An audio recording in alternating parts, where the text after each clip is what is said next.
That's so nice. No? Yeah. And I am very, very grateful na sinusupport nila sinusupport nila yung request ko na yun. Kasi parang non-negotiable yun. If ever magtatrabaho tayo, kailangan ng kasama. Talagang walang iwanan kaya. At ang ganda ng relationship mo sa GMA. May official name yung production. Matagal naman ako may pangalang, may production, yung JMB Productions, yung hawak-hawak production. So yun yung parang... Pwede ko lang, compare nila kasi sa Dreamscape, parang ikaw... Parang ganun siya. Parang ganun. Parang ganun. Kasi content creation din yung inaaral ng production. Ayos, matagal ba yung yung Proseso. negotiable? Negotiation. Matagal. Like months? Like last year or this year ba? Parang may taon yung unang usapan. Oh. 1 year in the making. Or more? Yeah. Kasi nga, nabanggit ko naman kanina, di ba, hindi na ako nahiya, di ba? Kasi syempre, may part of me na masama pa loob ko at that time. Yeah, parang true. fresh pa, parang hindi ko carry, di ba? I allowed myself to heal muna bago work agad. Syempre, di ba, parang valid naman siguro kung magtatampo ko sa sumama ko. Pero I did not close doors. I did not burn bridges. Sabi ko nga, there was never a time na binadmouth ko yung TV5 after mawala kami sa kanila. So to be clear lang, Finally, Vice, say yes. We were very honest with each other. They allowed me to be honest with them. They were very honest with me.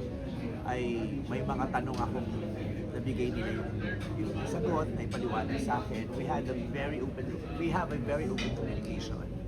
And yun nga, yung pareho lang kasi kami ng goal din eh. Ang goal namin is mapahaba pa yung era ng television, especially sa Pilipinas, di ba? At least, di ba?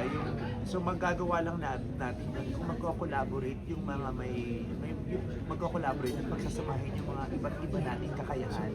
Sabi nga ni Abby ko sa akin, you have what I don't have, I have what you don't have. So, why not unite? So tama na talaga yung mga war.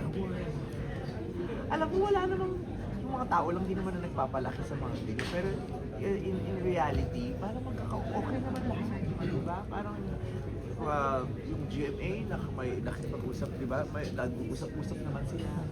Parang yun nga, isa lang naman ang goal nila na kailangan talaga tayo magtulong-tulong para mabuhay itong industriya. Kasi tayong lahat dito hindi magiging masaya kung bukas makalawang wala na. Bukod sa itong bread and butter natin, ito yung nagpapaligaya sa atin at ng maraming tao ng Philippine show business. So, meron siyang ngayon, may iniinda ngayon yung industriya. So, kailangan yung mga may kakayahan, kailangan magsabi puwersa. ABS, GMA, TV5, and other platforms, diba? Kahit yung mga streaming platforms, diba, nakaka-collaborate din naman. Ang maganda yung konsepto ng collaboration. Nag-collab nga kayo ni Big Soto, di ba? Yes. It's about May time. pressure ba yung pagiging first, sabi mo, magpasabog? May pressure kasi syempre ayaw nating lahat mapahiya.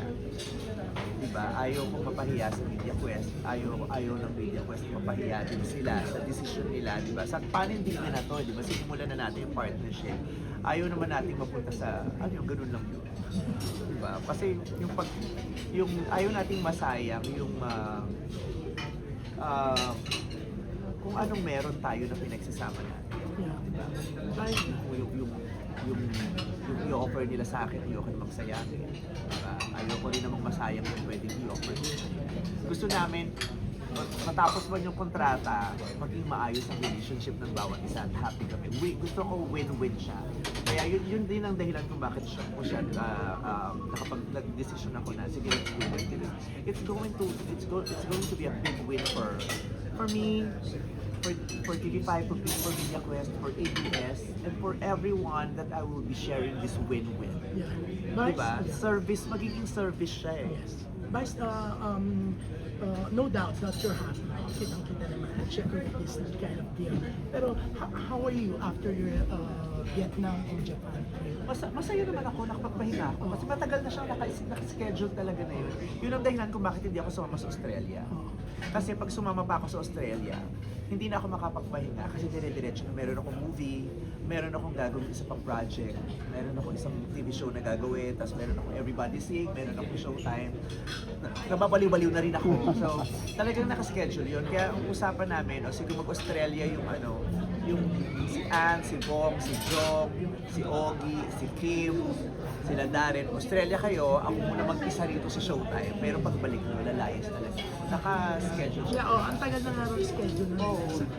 Siyempre, iba, siya because of No, that's not sure. Pero ayun nga, ang tagal mo na rin pinamig with your friends Matagal na na siya. Vietnam. Oh, hindi naman ako makakapag-absent ng gano'n katagal na hindi aprobado ng management. Talak ang aabutin ko. Yung TV show na gagawin mo sa GMA, Hindi ba na lang pag-usapan nakakahiya? Pero Vice, ano mga shows ng TV5? Ang TV5 na Meron na akong meron Anong na klaseng akong mga show yan? concept. Ah. Kasi sobrang nahihiya din ako, sobrang tiwala nila sa akin. Kung anong concept mo isip mo, yun na yun. Oh. Yung gano'n, yung magastos ba alin. ang concept mo? Kasi hindi na rin nila alam kung anong gagawin nila sa pera nila. So, Hindi naman magastos. Siyempre, kailangan din naman nating you have to be very mindful of kung ano yung ibibigay, yung i-share nila sa atin. Hindi naman tayo, basta we will give what the audiences deserve. Kailan daw po yung target? Inayos na namin yung schedule. Gusto sana nila din before the end of the year makapagsimula kami. We'll see. Pag ako naman, sige po, subukan natin. Pero pag nag-check na ng kalendaryo, yun na. so saan dyan? After Sunday, wala naman na susunod, bad day na ulit. Oh, yeah. 31 days lang sa isang buwan, yung hindi ko na din alam, pero pipilitin natin dahil mukha tayong pera tanggap tayo ng trabaho. Pero Vice, mapapanood ka ba namin sa ibang mga shows ng TV5? Yeah, may gagawa nga ako ng I mean, mga existing shows ngayon. Guesting. Mag-guest. that would be possible. Ah, That's possible. Sa mga ganun. So may pressure na on your part, hindi you can ikaw na kumbaga mag-help mag-lift ng parang program. Ayoko namang isipin na ako yung mag-help ng programming ng TV5. I will just share what I can. I will just do what is asked. Sa mga ganyang business decision, meron ka bang kinoconsult? Or ikaw lang? Meron. I am very blessed with an amazing core group. I have team. Oo. Meron akong team. And ABS-CBN has always been there to guide. Yes. Lahat ng decision ko, ipinapaalam ko sa tinatanong ko. They never decide for me. They allow me to decide for myself. Pero I will always have to hear their thoughts about the things that I will be doing. Vice with the new title, Pinup or Networks. Na-pressure ka ba? Ano talagang reaction mo when you heard that? Wala rin namang bearing yung mga ganyang title. Ganun din naman bayad. Kahit namang, wala naman, dalawa na title ko, dalawa bayad ko, wala namang ganun.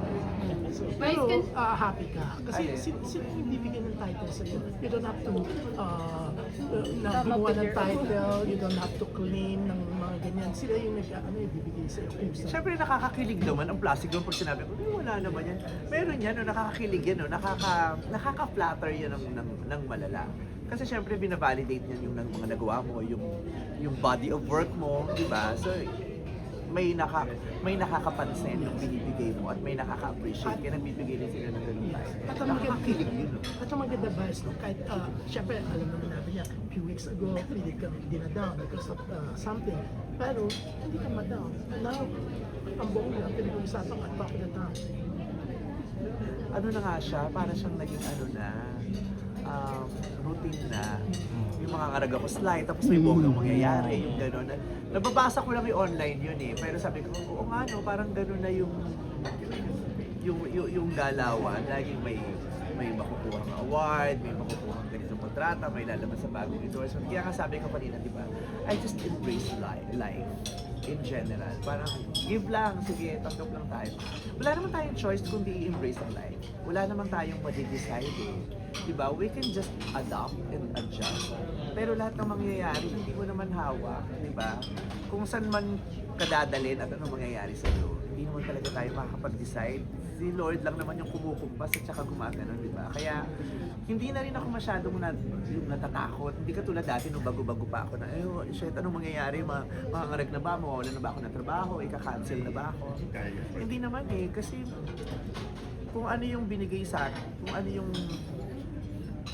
ano yung plano sa taas, yun yung mangyayari. Kayo sa dami mo ng achievements, sa dami mo ng titles, ano pa yung gusto mong ma-achieve? I just want to continue. I just want to continue